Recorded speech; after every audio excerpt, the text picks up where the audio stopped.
this is the tale of an incredibly powerful and ruthless king from a dystopian world who gets reincarnated into a medieval fantasy realm. As he opens his eyes as a newborn, he notices his mother and father gazing at him with pure love and happiness. The parents remark on how their baby has facial features resembling their own and are completely overjoyed by the arrival of their newest family member. The father, Reynolds, names his son Arthur and immediately wants Arthur to call him Papa. But the mother, Alice, thinks Arthur is much too young for that yet. While the young parents are playfully fussing over their new child, Arthur wonders who these two people are and why they're claiming to be his parents. If they truly are who they say they are, that would mean he somehow died in his previous life and has been reborn with his memories intact. Arthur glances at the starry night sky, unable to believe that after his countless victories and complete world domination, he's been reduced by the gods to a helpless infant. He feels embarrassed, to say the least. And having to go through the process of being burped is giving him serious secondhand embarrassment. Arthur doesn't hate his current situation as both his parents are taking excellent care of him, but he's still not pleased. He doesn't want to wear diapers, and he has a constant feeling of vulnerability that someone might harm him. All he can do to maintain his guard is clench his tiny fist. Arthur's father notices this and takes the opportunity to place his finger under Arthur's hand to show his wife how much their son loves him. When Arthur struggles to move and presses too hard, he ends up pooping himself. Now his mom has to clean him up. The embarrassment almost makes Arthur want to cry. He wishes this bizarre dream would end. But unfortunately, this is the harsh reality he must face from now on. Setting that aside, Arthur witnesses something even stranger. His dad is able to summon magic and use it to enhance his strength. His mom also possesses magic and uses it to heal his dad, making Arthur curious about how magic works, as it's a power he never encountered in his past life. He's genuinely fascinated by magic and wants to learn more about it. To do so, he realizes he must grow up first. Meanwhile, his dad enters the forest and subdues a beast using his strengthening magic. Soon after, his group of friends visits him to hang out. These friends will all play important roles later in the story. Back to Arthur. Since he has nothing else to do, he examines his surroundings and absorbs as much knowledge as possible, because he knows that knowledge is power in any universe. Reynolds returns home after hunting, and Arthur wonders if this is a society where every individual is allowed to possess weapons. If that's the case, it suggests there's a level of danger outside that makes it necessary. Arthur believes it's only reasonable for him to obtain powers as quickly as possible to adapt to this world. He has many questions which he unfortunately cannot ask yet. But despite all his frustrations, he still feels happy because he gets to experience wholesome, priceless moments with his parents. In his previous life, Arthur couldn't even sleep peacefully because enemies tried to assassinate him every night. Now that he's finally experiencing peace, he becomes accustomed to his new life. After days, weeks, and perhaps months, he learns to crawl and quickly makes his way to the mirror to see how he looks. After getting used to crawling and gaining good control over his limbs, Arthur sneaks out of his bed whenever his parents aren't around and heads to the library. There, he grabs a book, wanting to learn more about this world. He discovers that the continent he was born in is called Dickon. Dickon contains 3 kingdoms: the Darve Kingdom, where dwarves reside, the Alanwar Kingdom, where elves rule deep within a forest, and finally, the Sapin Kingdom, where humans live, including Arthur. Arthur's nation is a monarchy, but the throne is inherited, unlike his previous world, where anyone could seize the throne by killing the previous king. After gathering basic information about this world, Arthur looks for a book on magic and, in a very cute way, grabs it off the shelf. After getting the book, Arthur begins to reflect on how much more developed his previous life was compared to this one. The book he's taken from the shelf will help him understand why this is so. He intends to study magic, which the people of this world refer to as mana. This can only be passed down through generations and can be found in just 1 out of 100 people. Furthermore, only 2 forms of mana exist in the world: augmenting, which involves enhancing the body's abilities with Manu, and conjuring, which involves projecting Mani and controlling it however the conjurer pleases. While reading this, he's reminded of his mother's abilities earlier, which clearly proves that she's a conjurer.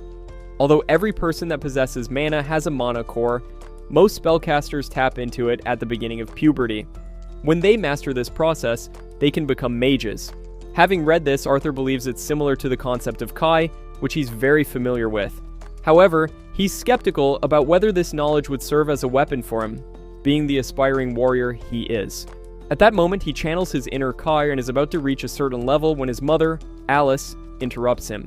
She picks him up like the baby he is and looks at him closely. At first, he thinks she's discovered his secret, but she soon reveals that he's soiled himself, which he clearly has. The smell gives it away. While Alice goes to change his diapers, Arthur is devastated by how much of a prison this body is becoming. He vows to gain more power. Later on, Alice spends time documenting aspects of Arthur's life and is pleased with how much he's improving in this world. However, she's bothered by the fact that he's never smiled at them. The thought of this makes her sad. She looks out the window to find her husband Ray teaching Arthur how to use a sword. Ray is thrilled to inform Alice about Arthur's progress, but she's upset with him for teaching their young son such a dangerous skill. She believes he's too young to learn how to use a sword and scolds her husband loudly. Arthur watches them closely and uses them as a framework to understand the structure of marriage, though he's starting to believe that women might rule this world. Later that day, Alice takes Arthur to the market, and he's thrilled at everything he sees. Every single item he sets eyes on seems like a lesson to learn, especially things that didn't exist in his previous world. He even gets to observe magic up close, which he finds very helpful. On the way back, he gradually starts falling asleep, but before drifting off, he thinks about how helpful his family has been to him. They finally arrive home, and Alice takes him to his room. On the way, she talks about how happy she is whenever he slips out of bed to read, and how curious he is at the market. She believes he's gotten these qualities from his father. She concludes that he might end up exploring the world someday, but hopes he'll get to live a more peaceful life. That evening, Arthur watches his father perform magic and is excited at the thought of having someone he could learn from closely. He watches his father raise rocks from the ground but begins to change his mind. Before he can get too disappointed, Alice appears. She assures him that Ray is just getting started and encourages him to watch more closely. At that moment, Ray amplifies his magic and performs some advanced skills. Watching him do this, Arthur immediately realizes his father is an augmenter. He gets excited to try a trick of his own, but his daydream is cut short when his mom announces it's his bedtime. While she carries him to his room, he spots a book on the shelf and continues to point at it, crying out loudly for her to let him read it.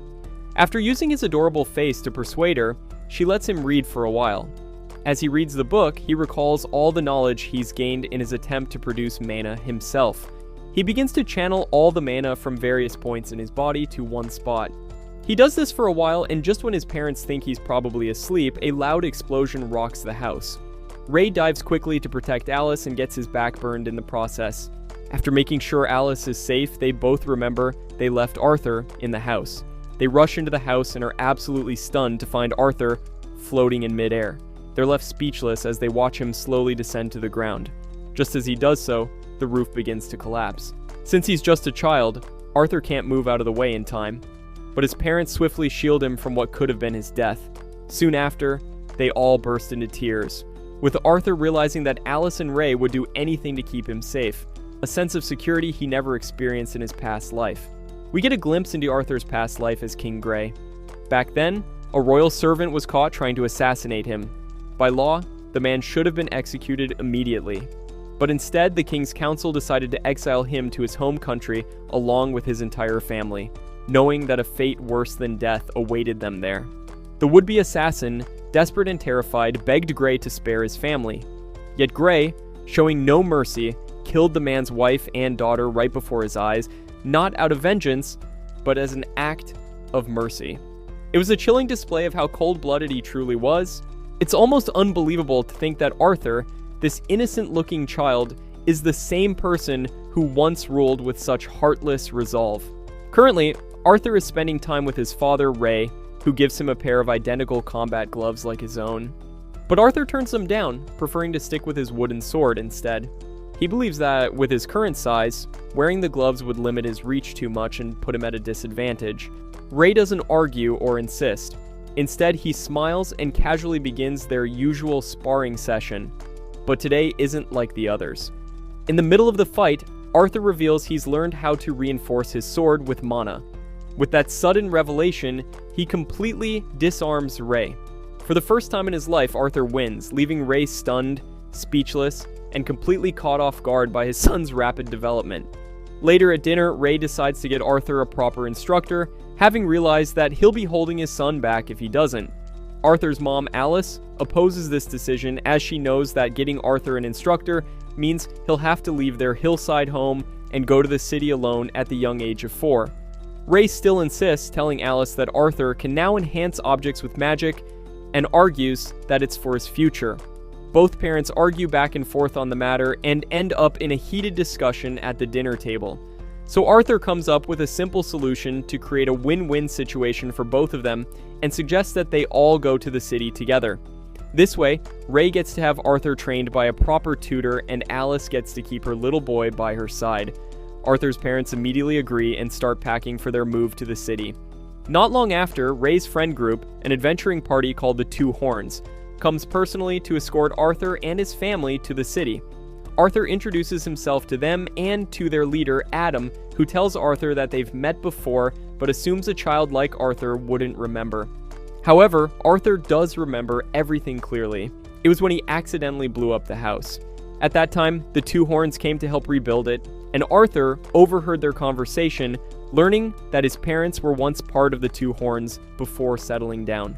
After Adam finishes speaking with Arthur, Angela steps in, giving Arthur a tight hug that leaves him struggling to breathe. Duran, the tank of the group, notices the kid's discomfort and pulls him away from Angela. That's when Arthur notices a young lady watching him from atop of the carriage. She's Jasmine, who seems somewhat unfriendly as she silently observes Arthur from a distance. Arthur gets lost in her gaze when Helen approaches, shakes his hand, and introduces herself and Jasmine. With the introductions complete, the journey to Zera City begins. Arthur quietly comments to himself how primitive this transportation system is compared to his old world, where flying cars were common. Still, he doesn't think it's terrible, especially with his caring mom by his side. They take several breaks each day, and during one of them, a pack of wild wolf monsters attacks, making Arthur realize firsthand how dangerous the outside world truly is. Jasmine steps up to fight the wolves and using her daggers, effortlessly takes them down. Ray, Adam, and the other members of the Two Horns join the battle and quickly handle the situation. Arthur, the only spectator, becomes motivated by his companions and looks forward to joining them in their next fight. They have a feast later that night when Arthur notices that Alice isn't eating anything. She claims she's full, but something seems off. She notices an injury on Ray's arm and immediately tends to him. As she heals him, the atmosphere changes. The group becomes cautious, subtly guarding the area to ensure no outsiders are watching. It becomes clear to Arthur they're only taking precautions because healing magic is rare and highly sought after in this world. Apparently, the main reason Ray and Alice have been living alone in the remote hillside is to keep Alice's healing abilities hidden from prying eyes. After the feast, Adam borrows Arthur from his parents, wanting to spar with the boy to see if he's really as skilled as Ray claims. The rest of the group is equally curious about the child prodigy's potential, so they gather around, creating an unexpected audience. Arthur, only 4 years old, wonders if any of them are even slightly concerned about his safety. Regardless, this marks Arthur's first sparring match against someone other than his father. Unlike Ray, who only used a wooden stick, Adam wields a real spear, albeit wrapped in bandages. As soon as the duel begins, Adam wastes no time enhancing his spear with mana. Arthur responds by doing the same, but takes it further by channeling mana into his feet to dramatically boost his speed. In a sudden blur, he darts forward, landing the first hit before Adam can react. Right after, he slides smoothly between Adam's legs and creates distance, leaving the entire group speechless at his incredible speed and precision. The fight intensifies as they clash head-on, but the power difference becomes obvious. Arthur, lacking raw strength, is completely blown away by Adam's strike. The impact sends him flying, and he instantly realizes just how light and fragile his current body is for direct combat. Before he can hit the ground too hard, Angela uses her wind magic to gently lower him down, softening the fall. Duran quickly steps in, scolding Adam for going too far against a little kid, reminding him that he was supposed to hold back. Adam raises his hands defensively, admitting he got carried away, but only because Arthur's technique caught him completely by surprise. Deep down, he wonders what kind of intense training Ray put this kid through to turn him into such a prodigy at just 4 years old. Turning to the side, he finds Jasmine looking at Arthur with curiosity. She wants to know how he pulled off that move and asks him to teach her. Seeing her determined expression, Arthur realizes she won't take no for an answer. The next morning, they continue their journey and soon stop at a quiet area for Arthur to resume his training. Adam teaches him how to use a spear while his father demonstrates some physical exercises. After that, Helen teaches him archery, and he quickly becomes proficient. With his training complete for the day, Arthur gives Jasmine the lesson she requested, and she proves to be a quick learner. Later that night, while he's reading a book, Jasmine continues to stare at him as if fascinated. Soon after, she begins following him around like a shadow. The next day happens to be Arthur's birthday, and Jasmine gives him a dagger as a gift. To the surprise of the other women, she even explains how to use the dagger to him. Having had enough of their childish behavior, Adam announces that they should get moving. When his mother Alice calls him over, Arthur discovers that she's not feeling well. When he asks what's wrong, she assures him that she's fine, though he doesn't believe her. As they continue their journey, they're suddenly attacked by bandits, and everyone jumps down from the carriage and takes defensive positions. The bandits rain arrows on them, but Angela protects them with her magic barrier. Looking outside, Arthur realizes they're completely surrounded. The leader of the bandits, a man with a cube-shaped head, orders his men not to harm the women and children, intending to sell them for a good price. The bandits charge aggressively, and Alice, clearly frightened, tries to keep Arthur calm. Duran blasts the bandits away while Ray punches them. When one of the bandits is about to strike Ray, Helen shoots an arrow through the attacker's heart. Adam slices through the bandits with his spear while Jasmine strikes them with her daggers. Watching them fight, Arthur acknowledges that each member of the two horns is individually skilled. However, since they're greatly outnumbered, they stand little chance. After fighting for a while, they all become exhausted while the bandits keep coming. Eventually, the bandits slam Ray into the carriage, knocking him unconscious. This allows the bandit leader to approach Alice and Arthur. Seeing Ray in this state, the two run out of the carriage. Ray regains consciousness and asks them to step back, despite his obvious injuries. He tells Arthur to take his mother and flee. Hearing this, Arthur insists on staying to fight, but his father reveals that his mother is pregnant. This explains why his mother had been looking unwell. Ray asks Arthur to leave immediately, expressing his trust that Arthur will protect his mother and unborn sibling. Hurriedly, Arthur grabs Alice and starts running away with her. The bandit leader angrily orders his men to stop them, but Ray charges at him when it seems like Arthur and Alice might get caught. Adam and Jasmine throw knives at the bandits to clear a path. Soon, all the party members work together to help Arthur and Alice escape while they face the bandits head-on. While running away, Arthur reflects on how he once took many lives and is now afraid of losing his own. The irony isn't lost on him. The thought fills him with anger, but his small body can do nothing but run for safety. After running for some time, Arthur senses an attack from the mountains and looks up to see a suspicious man about to strike them with magic. He immediately pushes his mother aside and gets hit by the magic, causing him to lose balance and fall off the mountain. As he falls, Arthur is determined not to die alone. He uses the dagger Jasmine gave him, which has a string attached, and throws it at the enemy. The dagger catches the attacker's leg and pulls him down from the mountaintop. Meanwhile, Duran and Angela try to use their magic to save Arthur, but he's too far away for their magic to reach him in time. As he plummets toward the ground, Arthur contemplates his existence. His mother watches from above with her hand outstretched, desperately hoping to grab him. The thought of losing her son brings tears to her eyes. Arthur, however, feels fulfilled that he protected his family, even at the cost of his life, though he's sad he won't get to be a big brother, as he'd hoped. Surprisingly, Arthur survives the fall and wakes up to find himself in the presence of a large, fierce-looking monster. The sight leaves him completely terrified and unable to speak. Suspecting the monster lured him there, Arthur tries to attack, but she simply pushes him away with a flick of her finger. She assures him that she's not his enemy and gathers some magical fruits from a mysterious plant she's grown to feed Arthur, assuming he needs nourishment to heal his wounds. Arthur can't believe this scary monster is acting so motherly toward him and remains skeptical of her intentions. As his wounds continue to hurt, preventing him from moving, he starts crying uncontrollably. The monster lady promises to answer all his questions. Arthur takes the opportunity and eats the food. With that condition fulfilled, he asks if his parents are safe. She explains that although she can't leave the cave, her spatial awareness confirms that Arthur's family defeated the bandits and left days ago. Arthur is relieved to hear that his parents and soon-to-be-born sibling are safe, and he thanks the monster for saving his life. Not knowing what to call her, she introduces herself as Sylvia, and it seems she's hiding deep secrets. Arthur spends the next few days under Sylvia's care, continuing to eat the fruits, which speed up his recovery and completely heal his wounds. Now able to move, he wishes to return home. But, according to Sylvia, they're in territory filled with deadly beasts and bandits. If Arthur were to go alone, he wouldn't survive a single day. Still, Sylvia develops a plan to help him leave as she can't bear to see him separated from his family. Using the last of her magical powers, she begins preparing to open a dimensional rift. In the meantime, Arthur practices swordsmanship daily. He wonders what secrets this hideous-looking monster is hiding, why she's so caring toward him, and what caused the hole in her chest. But since she never talks about herself, he has no way of knowing.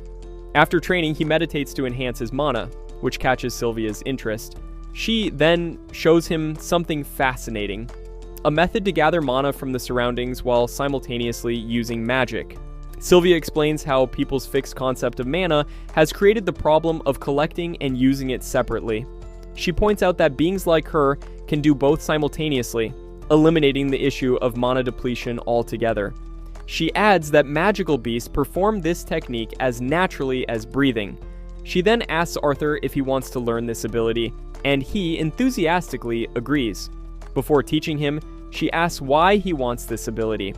Arthur answers honestly that obtaining this power will make him stronger, allowing him to defeat anyone who tries to harm his loved ones. His naive answer earns him another flick on the forehead as Sylvia tells him he's failed her test. She refuses to teach someone driven by hatred. But Arthur believes it's only natural to despise one's enemies. Speaking from bitter experiences, Sylvia senses Arthur's bloodlust and tells him that hurting people is never something one should aspire to do. After a pause, she apologizes for flicking him too hard, but reminds him that the same hands capable of destroying him can also touch him gently. That's what she wants him to understand. It's better to be kind because anger, hatred, and violence only leave behind pain. She saved his life with compassion and doesn't want him to taint that kindness with hatred. As Arthur begins to understand her message, she asks another question. What will he use his power for when he becomes stronger? Arthur, recalling memories of time spent with his parents and their friends, responds that he wants to become stronger to protect his loved ones. This time, Sylvia approves. Meanwhile, on a nearby cliff, another creature appears who looks exactly like Sylvia. He reveals he's been searching for her, as she's been hiding from his kingdom. Another flashback shows Arthur's past life. He's in his royal chambers and after waking up, heads to the office of a parliamentary subordinate. Arthur bluntly states that he's king in name only, while Parliament holds the real power. In a world where resources are being depleted and birth rates are declining, Arthur believes he's merely fulfilling an assigned role as an instrument of violence. His subordinate tries to placate him with flattery. Arthur leaves, and shortly afterward, he's mysteriously assassinated. Just as Arthur tries to use the new power Sylvia has given him, he recalls his former life. Back then, he knew not everyone was fortunate, but all he ever tried to do was unlock the ability to use Kai power. At that moment, the power overwhelms him completely.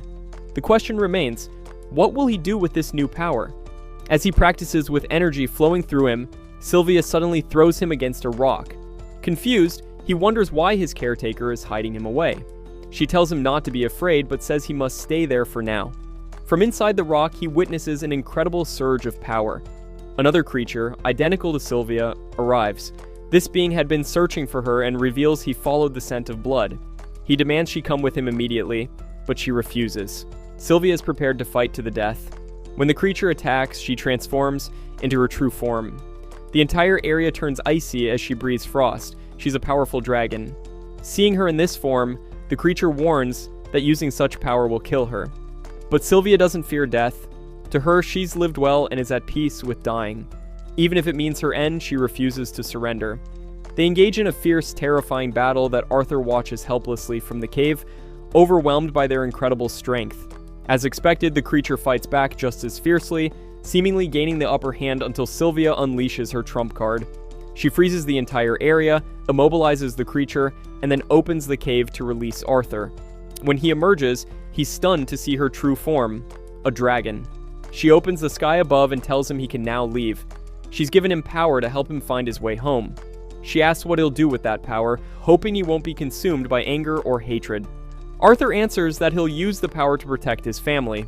She smiles, not wanting him to live a life of sadness or hatred. To her, the power isn't meant for fighting or revenge. Instead, she hopes he'll spread love to everyone. His reply deeply moves her. Before letting him go, she gives him a dragon egg and a feather, asking him to wrap the egg with the feather. Then she touches him, and he's suddenly filled with an overwhelming flow of energy. A glowing line like a tattoo spreads from his fingers down his arm, tearing his shirt and revealing the marking. She admits she could have sent him home earlier. She always knew how. Arthur had thought she kept him there because it was unsafe to return, but she reveals the truth. She loved his company. Having someone to talk to and bond with was something she hadn't experienced in a long time. His presence had been a precious gift, and he truly enjoyed being with her too. He learned so much from her. It's an emotional goodbye. Tearfully, Arthur confesses he's helpless to save Sylvia. He remembers how much she taught him, even giving him strength. She'd shown him such affection and care, yet despite everything she'd done for him, he can't protect her. The sadness overwhelms him. He weeps, thinking about the promise he made to her. He feels like a failure, but Sylvia doesn't see it that way. She's grateful for the life she's lived. With a gentle smile, he tells her he doesn't care what she is, whether dragon or monster. To him, she's family. She teases him, asking how she could be family when his mother waits at home. Thinking about it, he smiles and says, "Then, you're my grandmother." That single word, grandmother, strikes deep in her soul. Even for Sylvia, a dragon, the emotion is too much. Tears begin flowing. She asks him to say it again. He does. As he calls her grandmother, she lies down peacefully, content with her life. Arthur takes the egg and feather she gave him as the sky opens up. It's time to go, but he doesn't want to leave. He begs her to come with him, but she remains silent. The opening closes. As she departs, Sylvia releases the sealed world and her opponent regains power. She suddenly drops to the ground, appearing dead. The creature approaches, wondering if someone so powerful could die from such a minor attack. He moves closer, trying to understand, but Sylvia was only pretending. As he nears, she opens her eyes and unleashes a massive burst of mana, too powerful for anyone to survive. The entire cave trembles. The explosion is so intense it reaches the surface. Meanwhile, Arthur continues his journey home with tears in his eyes. Her voice echoes in the sky. She reminds him not to forget their conversations. She acknowledges sadness is natural but pleads with him to smile through it. He shouldn't seek revenge because of grief, but he doubts his ability to do that. She advises him not to try carrying a smile all at once. Instead, take things step by step, changing the world bit by bit. Arthur questions himself, but she reminds him who he truly is. He's King Grey, the strongest king. He can accomplish anything. She implores him not to fill his heart with anger and pain, but to live happily. He's shocked to realize she knew his true identity all along. It's a moment filled with raw emotion and truth. Her voice eventually fades with the wind. Arthur, back on Earth, carefully places her gifts in his bag. With renewed determination, he heads home, intending to transform the world with a smile, one step at a time. Will this resolve endure? Enhancing his speed with mana, Arthur races through Elshire Forest, careful not to damage Sylvia's egg. While jumping between trees like a monkey, he suddenly hears human voices.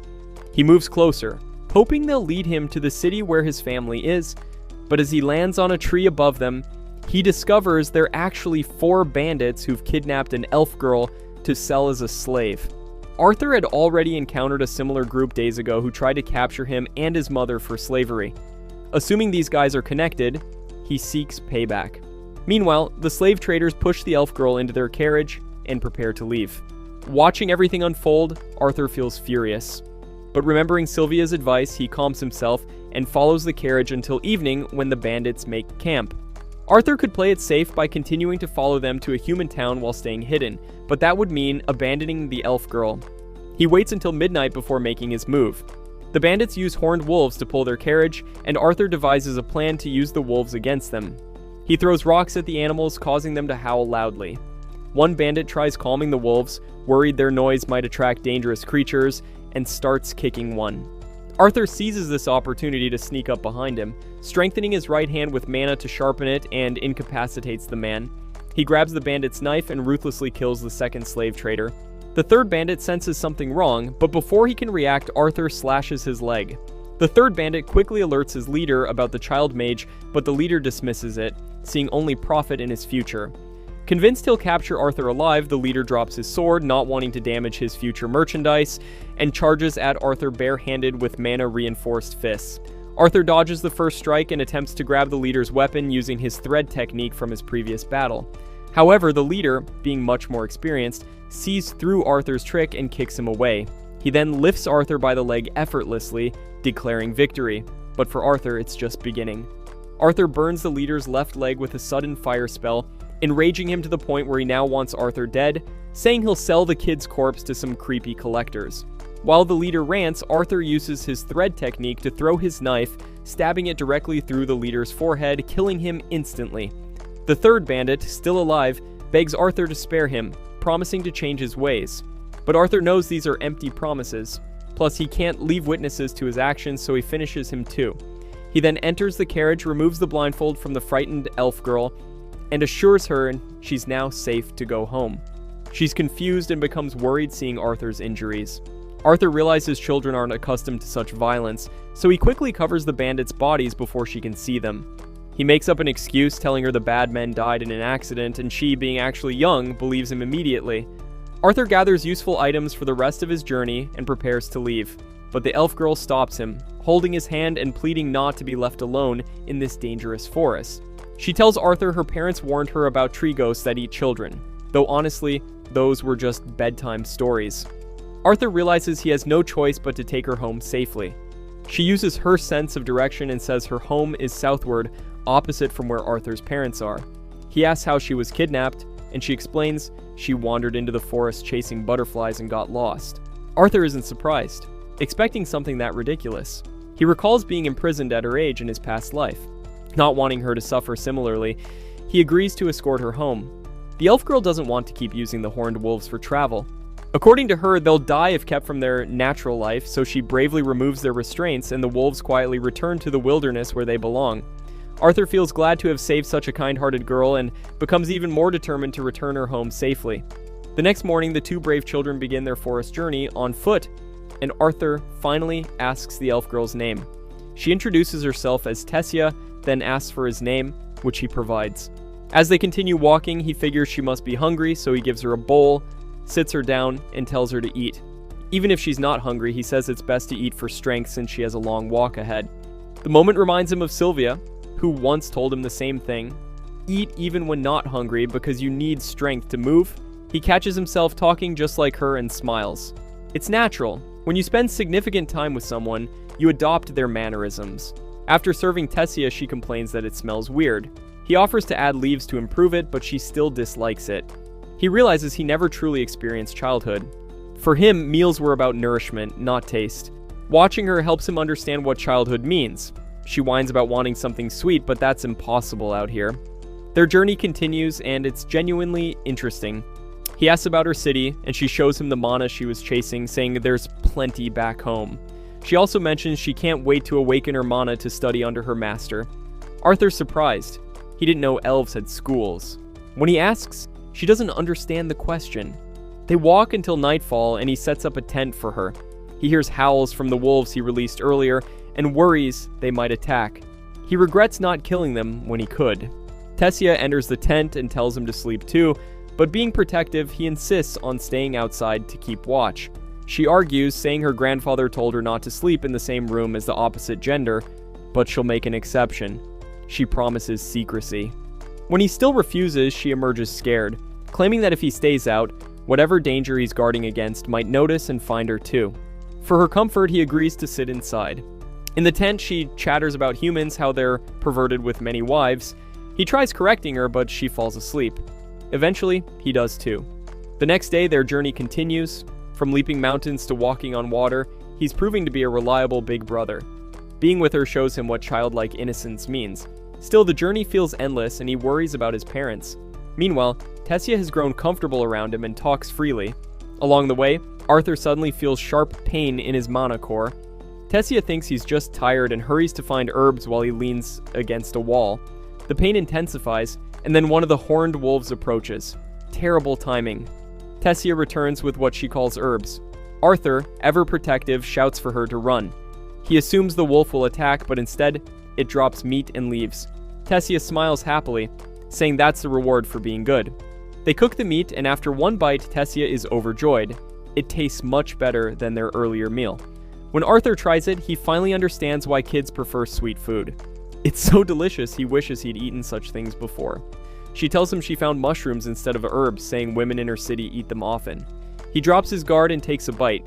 Big mistake, he ends up rushing to relieve himself multiple times. That night, they return to the tent. His eyelids are heavy from exhaustion and stress. He wants to sleep, but Tessia shares stories from books about humans and dwarves, and her dreams of meeting them. But she can't, she says, because she's heard humans are awful. Arthur dozes off mid-conversation, and Tessia sweetly covers him with a cloth. The next morning, they set off again. Arthur's exhausted, but hides it with a smile to prevent her worrying. Even when she asks if he's tired, he lies about feeling strong when his weakness is obvious. As they approach her village, she asks to give him a nickname, Artie. He calls her Your Royal Highness in return. She doesn't appreciate the joke, saying she just wanted him to feel like a friend. Friendship is something he rarely experienced, explaining his reaction. She walks ahead and spots an opening. He doesn't notice at first until she calls his attention. He doesn't recognize what it is. Suddenly, she's hanging from its edge, inviting him to join her with outstretched hands. He's confused. Should he follow her or return home? He takes her hand and follows. They arrive on the other side and he collapses, weakened. Before he can recover, armed guards surround him. They claim they tracked them through the teleportation hole. They seize him and hold a sword to his neck. He calls for Tessia, only to see her standing expressionless. The guards demand Arthur explain who allowed a human to enter their sacred land. Arthur looks to Tessia, hoping for clarification, but as she remains silent, he feels betrayed, feeling foolish for considering her a friend. It turns out Tessia was only hesitating because she's still a child. As the guards announce they'll kill Arthur, she finally intervenes, vouching for him and declaring that he saved her life.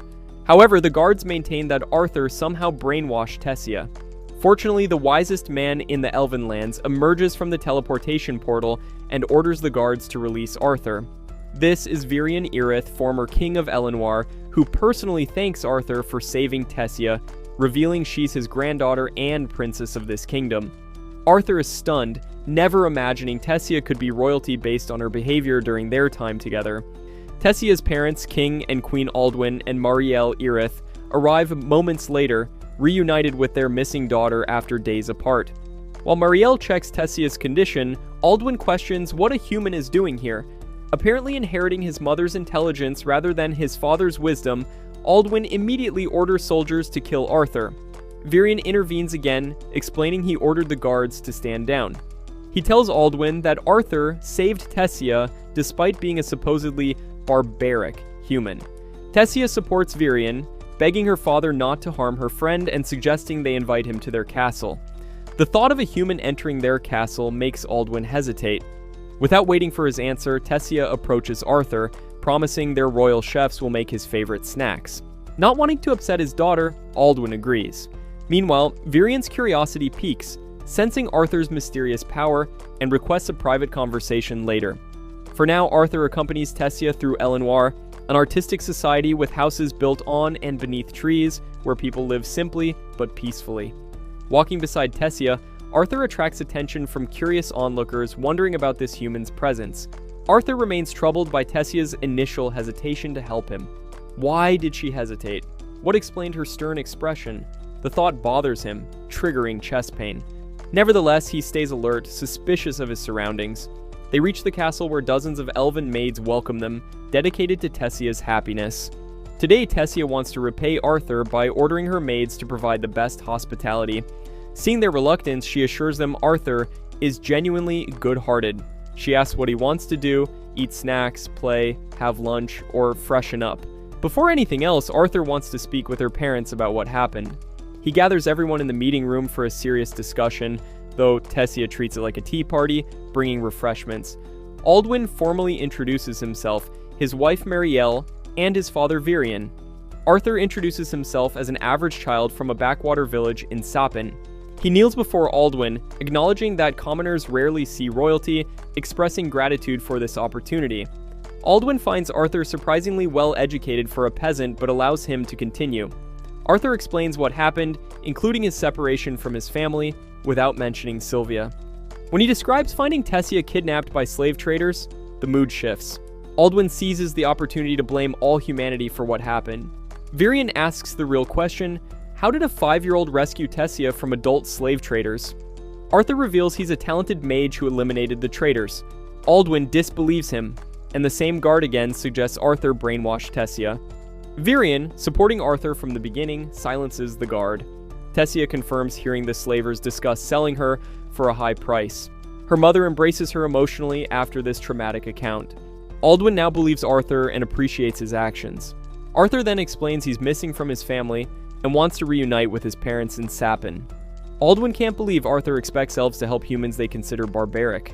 Arthur cleverly reminds Aldwin what he's done for their family and argues that refusing help makes them equally barbaric. Virion gives Aldwin a look that says, "You've been caught in your own logic." Tessia stares at her father, awaiting his decision. Aldwin reluctantly agrees to help, but explains the teleportation gate to Sapin opens once every 7 years after meeting with 3 leaders. They recently used it, meaning Arthur would wait 5 years. Arthur can't wait that long.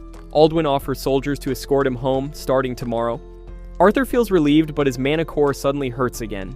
He excuses himself for a bath, but the pain persists. Afterward, he clutches his chest, wondering about the cause and solution. He thinks of Sylvia, asking what to do, but receives no answer. Walking around the palace, the fresh air slightly reduces his pain. He misses his parents, but believes they're too strong to perish easily. Seeing Tessia with her parents, he wonders if his family will welcome him happily or angrily after his long absence. These thoughts overwhelm him. Tessia approaches, and he teases her as a pampered princess, suggesting she enjoy her parents' comfort. He confides his worries about his parents' reception. She touches his cheek, questioning his pettiness.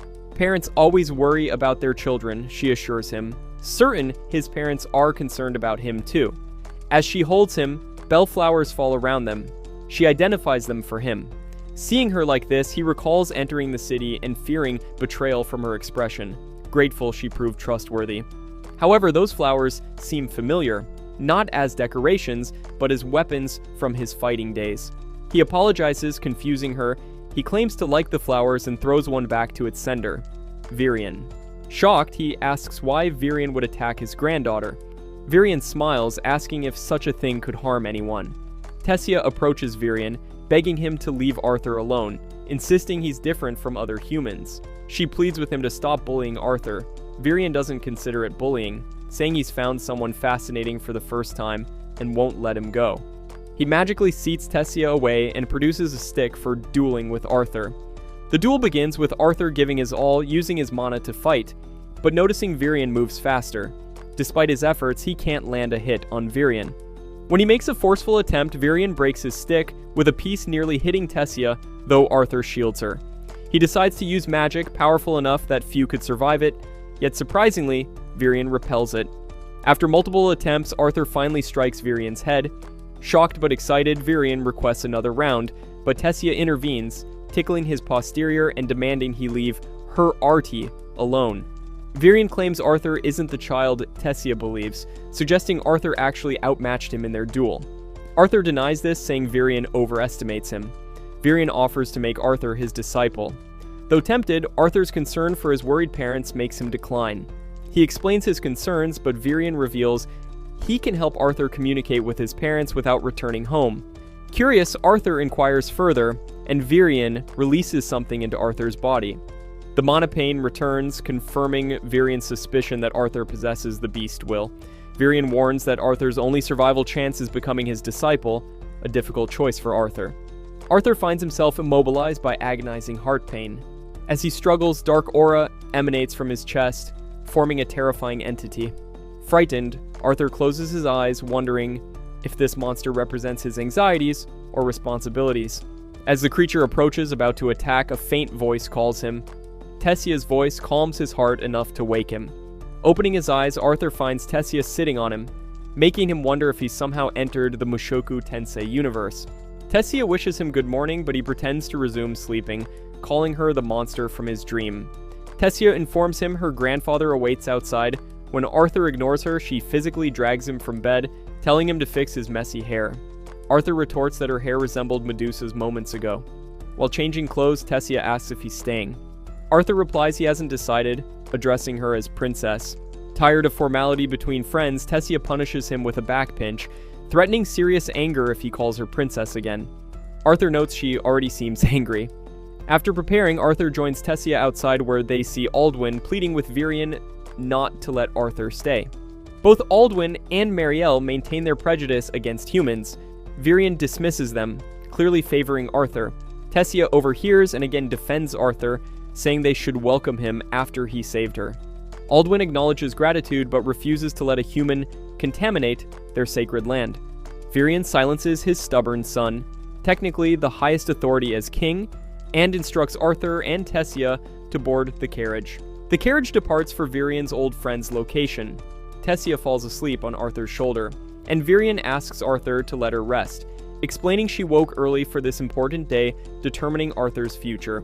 Virion laments his granddaughter's lonely life, explaining she lacks friends because everyone tried exploiting her, causing her to distance herself from others. Arthur realizes why Tessia resents being called princess. Virion mentions Tessia only smiles with Arthur, thanking him for befriending her. Arthur recognizes the old man's kindness and decides to trust him completely. The carriage arrives at a hobbit-like house. Arthur wonders about its mysterious owner and their importance to warrant a former king's personal visit. Virion, previously regal, transforms into a typical old man, kicking the door and demanding his friend emerge, calling her an old witch. Receiving no response, he presses his ear against the door when the old woman suddenly bursts it open, sending Virion flying and shouting that she hears perfectly without his screaming. Virion introduces the cranky woman as Rhaenyra Darkison, a special mage capable of fulfilling Arthur's wish. Arthur expresses honor in meeting her. Rhaenyra appreciates his politeness and invites them inside, where Arthur finds only a water bucket. Confused, he asks how she'll help him communicate with his parents without equipment. Rhaenyra explains she's a seer who glimpses fragments of past and future. She attempts to demonstrate on Arthur, but appears surprised at her limited vision. When someone called Arthur a special one, he confided in Rhaenyra that he didn't want to learn his future. He just wanted to somehow let his parents know he was alive so they wouldn't worry about him anymore. Rhaenyra agreed to help, asking Arthur to gaze into the water's reflection inside a bucket while focusing his thoughts on his parents. She then used her magical abilities on him. Just like that, Arthur could see his mom Alice and dad Ray having lunch together, still grieving for him, mentioning that today was actually his birthday. Both parents reminisced about the tragic incident where they lost Arthur and how they hadn't been able to move on, even after relocating to the city. Ray had joined the city's security force and they now lived in a mansion, with him taking care of Alice and the baby she was carrying. As they both began to cry thinking about their son, Arthur finally spoke to them, revealing he was still alive and well in the Elven realm. He explained he was communicating through special magic and couldn't return yet because something was wrong with his body that needed fixing. He assured them not to worry, promised he'd be fine, and begged them not to blame themselves for what happened that day. Before ending the connection, he told his parents how much he loved them, which left Alice embracing Ray, overjoyed that their little boy was still alive. Arthur had tears streaming down his face. He couldn't bear seeing his parents in such misery. So he pledged to become competent enough to never create such a situation again, asking Virion to accept him as his disciple. His determination to train wasn't welcomed easily, considering that Aldwin and Miriel weren't comfortable with the idea of him staying with them. A human living in the Elven city wasn't something everyone would be excited about. Virion and Tessia attended another meeting with Aldwin. Tessia reminded her father that the boy they were rejecting had saved her twice, suggesting that if they turned him away, they'd be setting a precedent that elves repay good deeds with cruelty. Aldwin was unmoved, concerned primarily with protecting his people's interests, and worried they wouldn't accept Arthur in their city. Virion also intervened, noting he'd never taken a disciple before, so for him to ask Arthur to be his student meant the boy should be trusted. Left with little choice given his soft spot for his father and daughter, Aldwin reluctantly agreed to let Arthur stay, though he worried whether his people would accept the human. He asked who would take responsibility if anything went wrong, and Virion immediately volunteered. Aldwin and Miriel went outside to greet Arthur. Aldwin approached him, admitting he'd been harsh earlier when Arthur first arrived in the city, clarifying it wasn't personal but due to how humans were generally perceived. Arthur noticed the obvious change in attitude. The same Aldwin who had despised his presence was now welcoming him warmly. Clearly, Aldwin loved his family deeply and would do anything for their happiness. He extended his hand to Arthur, but Tessia had a better idea. She challenged her father, saying if he was truly happy with Arthur staying, he should allow her to show Arthur around the city. Since news of Arthur's extended stay had already spread widely, Aldwin had nothing to lose, and agreed. Excitedly, Tessia grabbed Arthur's hand and led him through the city, pointing out interesting people along the way. It was Arthur's first time in an elven city, and he was amazed by these beings. She told him about a popular store that sold snacks and fruits, suggesting they hurry there before the crowds. As they walked, a young elf deliberately bumped into Arthur. Being respectful as always, Arthur didn't mind the collision and apologized to the boy, asking to move on.